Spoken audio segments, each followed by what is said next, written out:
nama saya Magda Sini. Saya berasal dari Politeknik Negeri Balikpapan. Tujuan kami datang ke sini untuk mewawancara Ibu tentang FO dan EV Service. Oke, silakan. Yang pertama, apa saja sih Bu tugas utama FO itu di hotel ini? Kalau front office, yang namanya front office itu pasti yang di depan ya. Gitu. Front office itu termasuk departemen operasional. Kenapa operasional? Saya bilang hotel ini kan 24 jam. Jadi hotel itu tidak pernah tutup. Jadi artinya operasional tuh setiap harinya tidak pernah kosong. Jadi ada shiftnya, shift pagi, kemudian shift siang, shift sore, dan shift malam. Gitu. Jadi tidak pernah ada yang namanya FO itu kosong. Gitu. Job desk-nya pasti yang pertama proses check-in, proses check-out. Sebelum check-in ada reservasi, pembuatan reservasi, kemudian check-in, proses check-in. Sebelum check-in ada yang namanya registrasi, check-in, kemudian check-out. Kemudian job desk-nya front office itu luas. Jadi di dalam departemen front office itu ada yang namanya bellboy, ada yang namanya driver. Biasanya kita bilang bellboy itu concierge gitu. Jadi di dalam departemen front office itu bukan saja resepsinya aja, bukan hanya front desk aja, tapi ada bell drive. Bell drive itu bellboy driver. Zaman sekarang, apalagi sekarang lagi ini ya, lagi ekonomi global ya, lagi semua serba efisiensi. Makanya itu merangkap jadi bellboy dan driver. Jadi kita bilangnya bell drive. Kemudian kalau di Horizon sendiri, kita sebutnya front desk agent, bukan reception. Kenapa front desk agent? Karena dia menghandle semuanya, reservasi, kemudian telepon operator, dan kasir, check-out check-in. Makanya dinamakan front desk agent, seperti itu. Apa aja sih yang dilakukan? Ya, yang saya bilang tadi, proses check-in, check-out itu yang melakukan dari reception. Handling komplain itu dari reception. Kasir itu dari reception, dari front desk itu. Terus yang saya bilang tadi ada bellboy dan driver. Kalau bellboy di sini merangkap bell drive, jadinya tugasnya menghandle luggage tamu dan pengantaran. Jadi semuanya merangkap karena kita lagi efisiensi. Gitu. Tugas utamanya yaitu check-in, check-out. Gitu. Bagaimana sih Bu cara menanggapi tamu yang tidak puas atau mengajukan komplain? Guest complaint. Namanya kita di hotel ya, namanya orang itu kan beda-beda.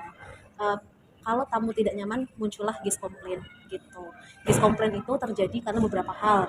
Pertama, dari human error-nya. Human error-nya itu berarti dari karyawannya. Kemudian kedua dari sistem error-nya. Kan kita kerja sekarang pakai sistem ya. Pakai apa? Internet kan sekarang sudah sudah jadi satu-satunya ya. Jadi pertama pasti entah dari human-nya atau dari sistem error-nya, tiba-tiba mati lampu, itu kan yang tidak bisa kita prediksi ya, tiba-tiba lampu mati, tiba-tiba sistem ngedown. Kemudian terakhir ada dari guest error-nya. Jadi guest complaint itu terjadi pasti karena 3 hal itu. Pertama dari human-nya, karyawannya, kedua dari sistemnya, ketiga dari tamunya gitu. Jadi tidak semata-mata yang disalahkan hanya dari hotel. Namanya guest complaint itu bisa jadi terjadi dari guest-nya, entah tamunya tricky atau memang tamunya mencari-cari supaya dapat free ya, biasanya triknya seperti itu. Kalau dari human-nya, dari kami, kalau dari karyawannya sendiri berarti kita harus melakukan training atau pelatihan biasanya ke karyawannya. Kalau sudah mengenai sistem error itu ya kembali lagi berarti harus di maintenance bagaimana sistemnya agar tamu tidak komplain.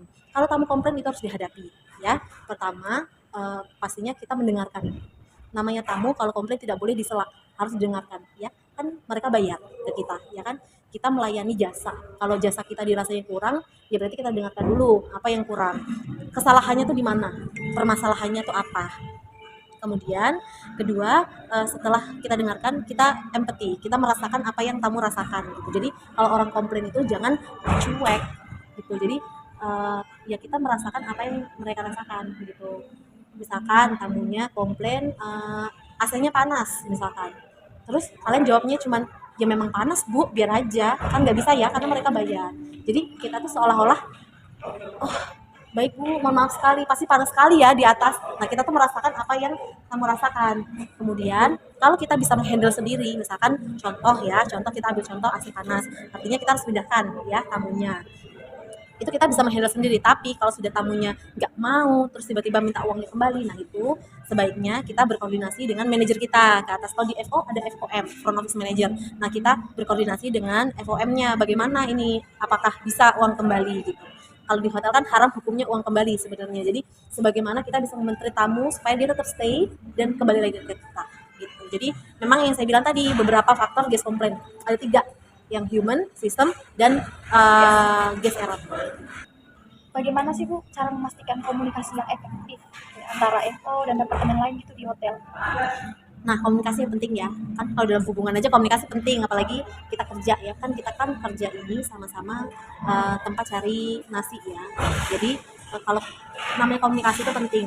Makanya ini jangan per departemen dulu, sesama FO. FO itu kan di dalam satu tim ada 5 sampai 6 orang. Itu kita jaga dulu tuh komunikasi antar departemennya. Jangan ke departemen lain dulu lah.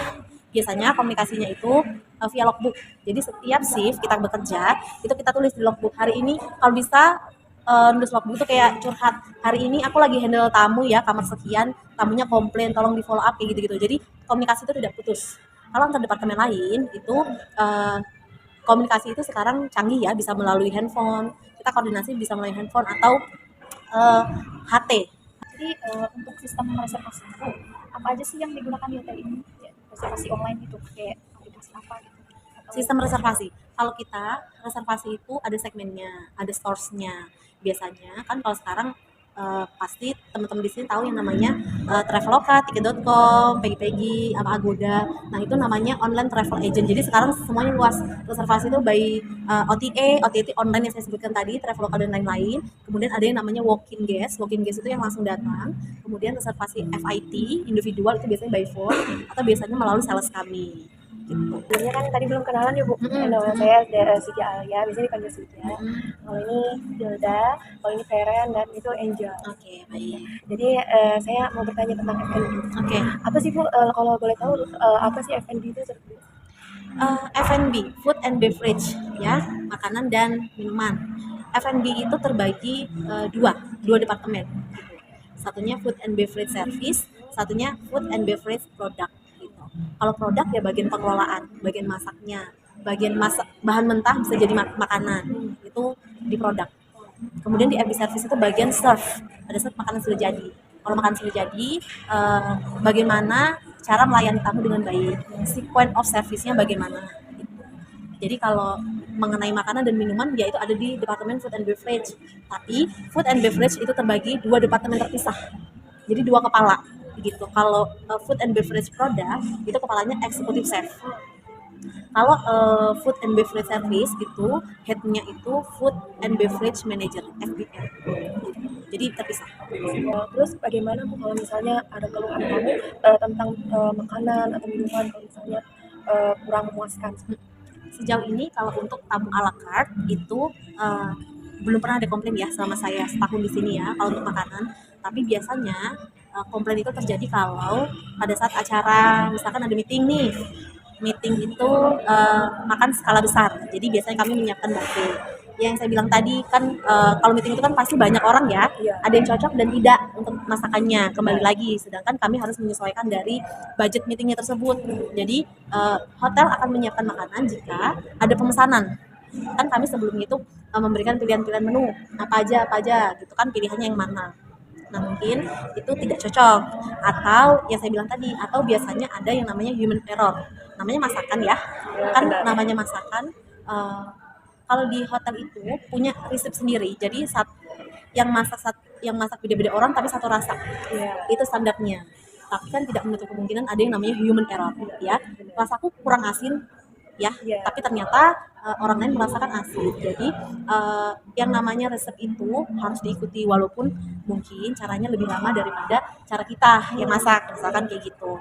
Ya, cara mengatasinya pasti yang namanya makanan itu adalah jendela hotel gitu.